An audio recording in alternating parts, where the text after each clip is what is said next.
Burn on, Big River, burn on. The Clean Water Act turns 40 years old next month. Many attribute the 1969 burning of the Cuyahoga River as being the seminal moment that kicked off the environmental movement. But as with any turning point in history, it took a new generation of leadership to make that happen. For years, Cleveland has been known by that infamous lyric. But as you're about to see, perhaps now we'll be known for something more. The difference about Lake Erie was that we had parks on the lake in the city limits of Cleveland. And there were places that you could stop and rent boats, which was quite commonly done, and row out into the lake and fish at night, usually for blue pike, because blue pike was the fish for that lake. The blue pike tasted great, a favorite for anglers and commercial fishermen.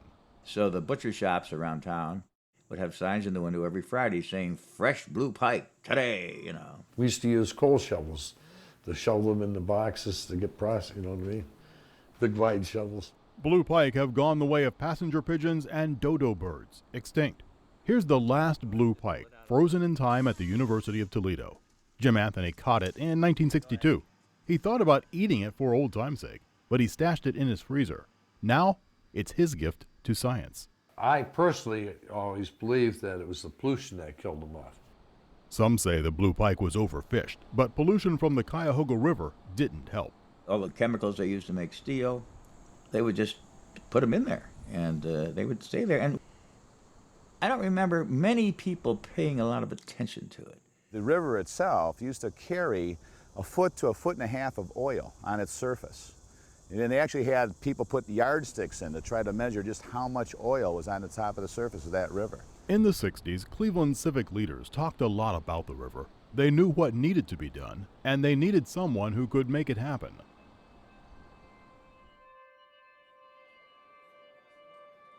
He was a good-looking guy, and he had a personality to go with it. Carl Stokes walked into a room, that room lit up.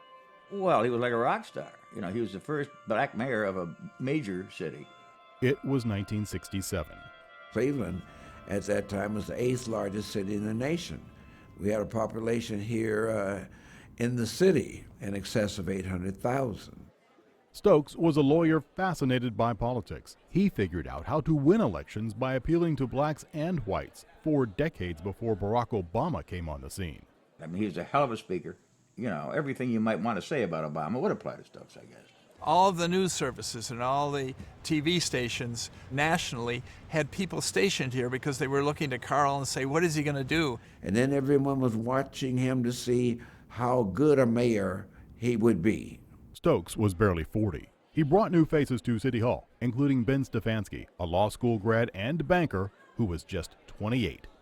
It was like if people remember back when John F. Kennedy got elected, there was a certain aura about government and that it could do things, and people wanted to get involved, and we wanted to face the problems. We are a new generation. We wanted to make things different than they were before. He had to prove some things. He had to prove he could produce as white mayors had produced in cities around the nation. There'd been riots in places like Detroit, Newark, and Cleveland before Stokes was mayor. It was thought that Carl Stokes was perhaps an insurance policy against riots occurring in a city like Cleveland. Nonetheless, we did have riots occur here in 1968. All eyes were on Cleveland to see if it would happen again during Stokes' watch.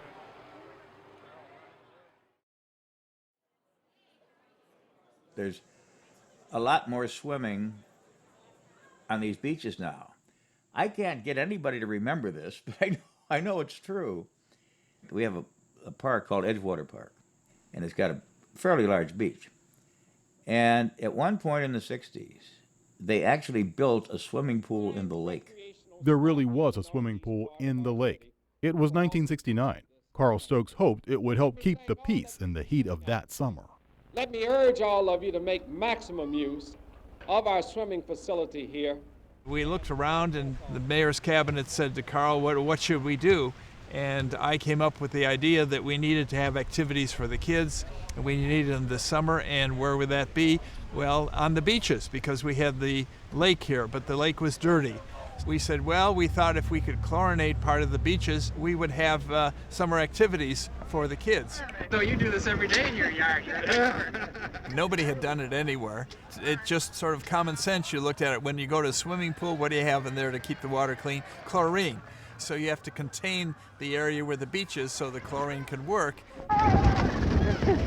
We ran a curtain on a cable from the break wall on the far right to the break wall on the left there. I was in it, and I can't remember what it was made out of precisely. It was some kind of a big heavy-duty garbage bag. Hello, how's the water? The swimming pool in the lake didn't last long, just 2 years, but it served as a useful reminder how unusable the rest of the lake had become.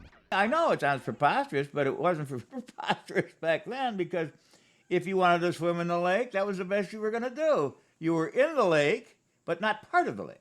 You know, the lake was a garbage bag's width away. There'd be no rioting in Cleveland that summer, but there was that incident on the river that would change everything. We heard the word, wherever we heard the word from, in the newspaper office, I guess it was, that something had caught fire on the river. An oil slick or something like that. That morning about 9:30, the mayor called me and said, you know, we got to go over, look at the bridge that burned and the river that burned. And this didn't exactly bowl everybody over with surprise, you know, because, well, okay, did they put it out? You know, that was the question. This was probably the 5th or 6th time that the river had caught fire, but it was just one of many fires that had taken place in many cities across North America and actually in Europe. The Monongahela caught fire, the Chicago River, the Potomac, the Hudson. And of course, the river never burned. I kept telling people that, and they never paid any attention to me. I said, it's the oil burned on top of the river. People have this notion that the river itself suddenly caught on fire in its entirety, you know, and that isn't true. And we had that river fire in '69, but it wasn't a very good fire. We had a really great fire back in the 1950s. That was the Cuyahoga Fire of 1952. Time magazine ran an old picture of it in 1969, and from that image, the myth of the burning river began. There's a red moon rising. And then Randy Newman wrote that song about Burning River, which I'm glad he did, because it gave us a little panache. You know, we were taking crumbs anywhere we could get them back then. And if we're going to have the only river that burns, okay. The myth of the burning river had done its damage, but it's here where the story really begins. Until something happens, people have a tendency to let things lie dormant. Some type of action has to be taken when a river catches fire in your community. The big hang-up in water pollution to this date has been money. After the incident on the Cuyahoga, 2 Cleveland brothers went to work in Washington. Congressman Louis Stokes and Mayor Carl Stokes made their case for the cleanup of the river and Lake Erie.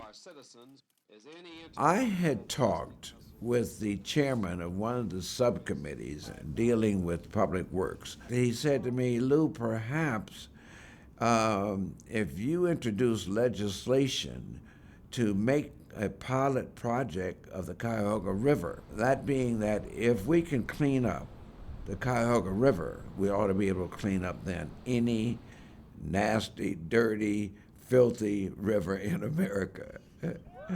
The environmental movement gained traction, and Congress passed the Clean Water Act. Today, the Cuyahoga River is still what's considered a river of an area of concern.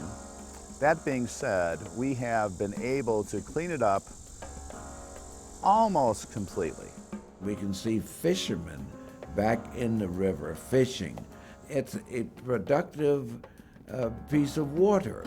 Now, every year, people get together on the waterfront for the Burning River Fest, hosted by the brewer of Burning River Pale Ale, made from the water of Lake Erie. That's been a brought-up joke over the years. If I drink that Burning River Pale Ale, can I smoke a cigarette, or is it going to ignite, and, you know, blah, blah, blah. We were the butt of jokes for a long time. Isn't it great that you can drink a beer with Burning River on it? I mean, so we've crossed that threshold. And I think that's good, that we start to embrace things that have happened in our past and not be ashamed.